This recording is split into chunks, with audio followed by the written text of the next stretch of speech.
Hello and welcome back to our halftime coverage of the George Washington Colonials taking on the Princeton Tigers. GW currently leads 31-28. I'm joined by Parker Jensen at the Charles E. Smith Center. Parker, we've seen GW play a lot more physical this half. They passed extremely well on offense, and overall, they seem to be taking control over this game despite the close score. Parker, what have you seen specifically from the Colonials? Well, specifically, I want to talk about their defense. You're right, they are taking control of this game, but I want to talk about their defense for a little bit, and I want to divide this into two parts. Let's take the first part of the first half and the second part of the first half.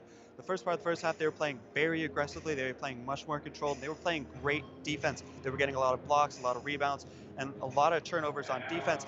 But the second part of the first half, they played a lot more sluggish on defense. They were allowing the shots to get in. Princeton offensive players are going into the paint. They were shooting threes. They were getting a lot easier shots. So it was a tale of two cities within the first part of within the first half. And Parker, another thing that we've seen is GW is not making their shots. Currently, they're shooting 29% from 3 point, whereas in the Temple game, they were shooting extremely well from behind the arc and from all spots on the floor for that matter. So, what's kind of gone into that, and what do you see from the floor, and what hasn't been translating for the Colonials in terms of their shooting percentage?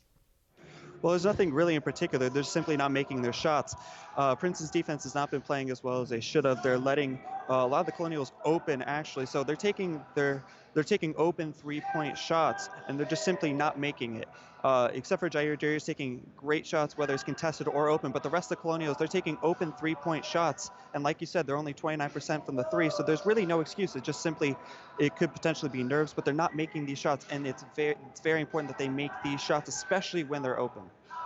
Yes, one of the things that's really crucial for the Colonials is consistency throughout the season. And we've kind of talked about it, but we want to see the George Washington Colonials play consistent from game to game. They played extremely well against Temple. Right now, they're kind of in a slump, and then that's going to be kind of the tale for this team. We want to see that consistency throughout, and we want to make sure that they're continuing to play efficiently and effectively, and we just need to see that translate more onto the court.